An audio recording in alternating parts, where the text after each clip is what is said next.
ওই ঘরের বিছানা বাগিয়ে জামা কাপড়গুলো পাট করে আবার এই রুমে চলে এসেছি, এখানে ড্রেসিং টেবিলটা একটু মুছে বাগিয়ে নিচ্ছি আর একটু গুছিয়ে নিচ্ছি, তারপরে একটু ঝাড় দেবো। কিন্তু ঝাড় দেবো বলে কি হবে, বাচ্চার মায়েদের কি সহজে ঝাড় দেওয়া যায় ঘর দুয়ার?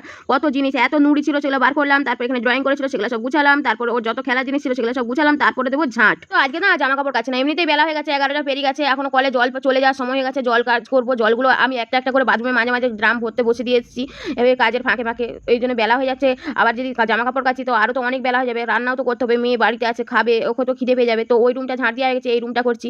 তো এই রুম আর ওই রুম, দুটো রুম নিয়ে আমি অস্থির হয়ে আছি। দুটো রুম একদম আমার অগোছালো হয়েছিল, যেহেতু একা সংসার, একা যেই কাজটা না করবো সেটাই হবে না। সকালবেলা থেকে মেয়েকে নিয়ে চলে গেছিলাম, সেই জন্যই তো কাজগুলো হয়নি। তো এত বাসন টাসন সমস্ত ধুয়ে গুছিয়ে রেখে যাবো যে সেটার আর সময় হয়নি, সমস্ত বাসনগুলোকে জল ঝাড়তে দিয়ে চলে গেলাম। বাসনগুলো জাস্ট আমি তখন ধুয়েছিলাম, তো এখন এসে মিট সেপে রেখে দিচ্ছি, আর যেগুলো যা রাখার সেগুলো গুছিয়ে রাখছি। সবে মাত্র ঘরগুলো সমস্ত আগে গুছিয়ে বাগালাম, এবার শুধু ওগুলো মুছলেই হবে। এবার আমার রান্নাঘরের পালা, রান্নাঘরে সব ধোয়া আছে, সব গুছানো হয়নি যা, সেগুলো সব গুছিয়ে নিই, তারপরে এবার চারিদিক মুছবো আর রান্নাঘরটা একটু ঝাঁট দিয়ে দেবো, তাহলে মোটামুটি আমার কাজ কমপ্লিট হবে।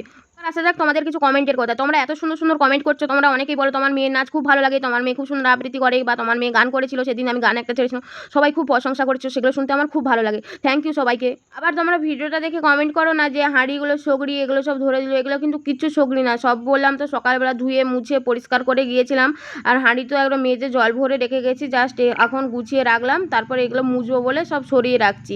আর তারপর দেখো এই ঘরগুলো সব মুছতে লেগেছি। এই ঘরটায় আগে আমি পাখাটা চালিয়ে দিয়েছি, লাইটটা জ্বেলেছি, দিয়ে আগে এই রুমটা মুছছি, তারপর আবার আরেকটা রুম মুছবো, তারপর রান্নাঘর মুছবো। এই কাজগুলো শেয়ার করলেও কিন্তু তোমাদেরকে এর মাঝে মাঝে আরও অনেকগুলো কাজই করছি। যেমন দেখো সব ঘরগুলো মুছলেও তোমাদেরকে কিন্তু দুয়ারটা মুছা বা ঝাড়া বাগানা দেখায়নি, কারণ ওখানটা আরও তো নোংরা হয়েছিল সব ঘরে, তো ওখানটায় সব জমা পড়ছিল, সেগুলো সমস্ত গুছালাম বাগালাম। কারণ এত যদি ভিডিও শেয়ার করি আমার তো মেমোরি ফোনে ফুল হয়ে যাচ্ছে, আর ফোনটায় চার্জও নাই বেশি। সকাল থেকে তো বললাম বাড়িতে থাকিনি, আর কালকে তো ঝড় বৃষ্টির মধ্যে পড়েছিলাম, সেই জন্য এত কাজ জমে গেছে আমার।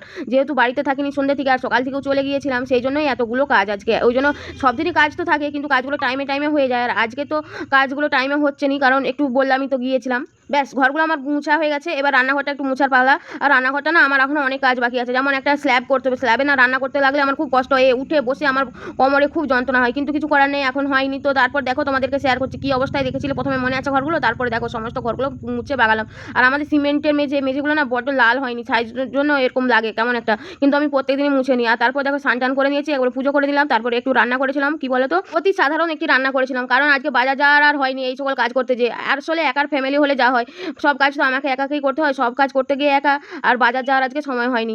আর একার কাজ করলে কিন্তু যেমন সুবিধা আছে অসুবিধাও কিন্তু অনেক, জানো তো। তো টাটা বাই বাই, ভিডিওটা কেমন লাগলো সেটা কিন্তু অবশ্যই কমেন্ট করে জানিও। আমাদের কমেন্ট পড়তে আমার খুব ভালো লাগে, প্লাস আমি অনেকটা ইন্সপায়ার হই।